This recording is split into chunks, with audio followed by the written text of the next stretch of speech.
Morning. என்னோட பேர் doctor A nausea. நான் வந்து ஒரு வைல்ட் பயாலஜின்ற ஒரு டிபார்ட்மெண்ட்டில் கவர்மெண்ட் ஆர்ட்ஸ் காலேஜில் ப்ரொஃபஸராக ஒர்க் பண்ணிகிட்ருக்கேன்.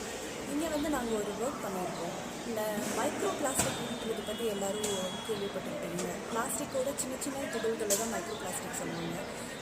அது வந்து நம்ம உடம்புல நிறைய இருக்குன்ட்டு, ஹியூமன்ஸ்க்கும் சரி அனிமல்ஸ்க்கும் சரி ஃபிஷ்ஷஸ் பேர்ட்ஸ் எல்லாத்தோட உடம்புலையும் இருக்குன்ட்டு சயின்டிஸ்ட் வந்து கண்டுபிடிச்சிருக்காங்க. ஸோ இதை பற்றி படிக்கிறதுக்காக நாங்கள் வந்து சென்னையில் இருக்க கிண்டி நேஷ்னல் பார்க்கில் ஃபாரஸ்ட் டிபார்ட்மெண்ட்டோட பெர்மிஷனோட ஒரு சில மேமல்ஸோட பெல்லட்ஸை வந்து கலெக்ட் பண்ணியிருந்தோம்.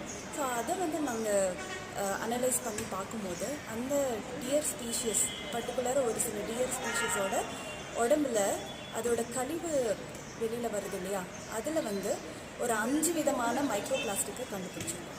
அந்த பிளாஸ்டிக் பார்த்திங்கன்னா இப்போ நார்மலாக பிளாஸ்டிக் நம்ம வந்து யூஸ்வலாக நம்மளோட லைஃப்பில் டே டு டே லைஃப்பில் வந்து யூஸ் பண்ணிட்டுருக்கோம். அதில் நிறைய கெமிக்கல் காம்போசிஷன் இருக்கும். ஒவ்வொரு பிளாஸ்டிக் நம்ம யூஸ் பண்ணுறதுலையும் அந்த ஒவ்வொரு கெமிக்கலும் ஒரு கேட்டகரி பண்ணியிருப்பாங்க. ரொம்ப ஹார்ம்ஃபுல், அதை விட கொஞ்சம் கம்மியான ஹார்ம்ஃபுல்லாக இருக்குது, இல்லை வந்து அதனால் பிளாஸ்டிக் நம்ம உடம்புக்குள்ளே போகிறதுனால எந்த பாதிப்பும் இல்லை அப்படின்ற மாதிரி கேட்டகரைஸ் பண்ணியிருப்பாங்க. ஸோ எங்களுக்கு கிடைச்ச ரிசல்ட்டில் வந்துட்டு மீடியமாக இருக்கிற, ரொம்ப ஹார்ம்ஃபுல் இல்லை, ஹார்ம்ஃபுல் இல்லாமலும் இல்லை, ஆனால் அது சாப்பிட்டா அந்த அனிமலுக்கு வந்து இறப்பு ஏற்படாது. ஆனால் உடம்புக்குள்ளேயே அந்த பிளாஸ்டிக் இருக்கும். அது உடம்புக்குள்ளே இருக்கிறதுனால அதோட டைஜஷன் சரியாக நடக்காது. ரத்தத்தில் வந்து நிறைய பிரச்சனைகள் வரும். அதோட குடலில் வந்து அந்த பிளாஸ்டிக் சிக்கிக்கும். இந்த மாதிரி நிறைய பிரச்சனைகள் அந்த அனிமல்ஸ் வருது. ஸோ எங்களோட ஒர்க்கில் வந்து இந்த மாதிரி 5 விதமான பிளாஸ்டிக் அந்த அனிமலில் இருக்குன்னு கண்டுபிடிச்சோம்.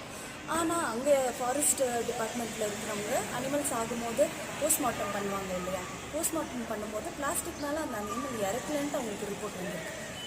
இது வந்து பிளாஸ்டிக் டைரெக்டாக தான் வந்து ஒரு அனிமலை ஹார்ம் பண்ணணும்னு அவசியம் இல்லை. பிளாஸ்டிக் சாப்பிட்டனாலே அது உடனே செத்து போயிடும் அப்படின்றது அவசியம் இல்லை. அது வருஷக்கணக்காக அது உடம்புலேயே இருந்து சைடு எஃபெக்ட்ஸ்ன்னு சொல்லுவாங்கள்ல, அந்த மாதிரி நிறைய பிரச்சனைகள் அந்த அனிமலுக்கு வந்து அது மூலமாக அந்த அனிமல்ஸ் ஆகுது. நம்ம வந்து நம்ம மனுஷங்கனால அனிமல்ஸ் வந்து கஷ்டப்படுறது எவ்வளோ கஷ்டமாக இருக்குது நினச்சி பார்க்கும்போது, நம்ம யூஸ் பண்ணுற பிளாஸ்டிக் தூக்கி போடுறதுனால அந்த அனிமல் சாப்பிட்டு அதே இருக்கிறதுக்கு நம்ம ஒரு முக்கியமான காரணம். அதனால் தயவு செஞ்சு எல்லோரும் பிளாஸ்டிக்கை வந்து அவாய்ட் பண்ணிக்கிட்டால் ரொம்ப நல்லது. நமக்கும் நல்லது, அனிமல்ஸ்க்கும் நல்லது. பேர்ட்ஸு, நுண்ணுயிரிகள் எத்தனையோ இந்த பிளாஸ்டிக்னால கஷ்டப்படுது. இது எல்லாமே நம்ம அவாய்ட் பண்ணிக்கிறது பின்னாடி வர ஜென்ரேஷனுக்கு நல்லதுன்னு நான் நினைக்கிறேன்.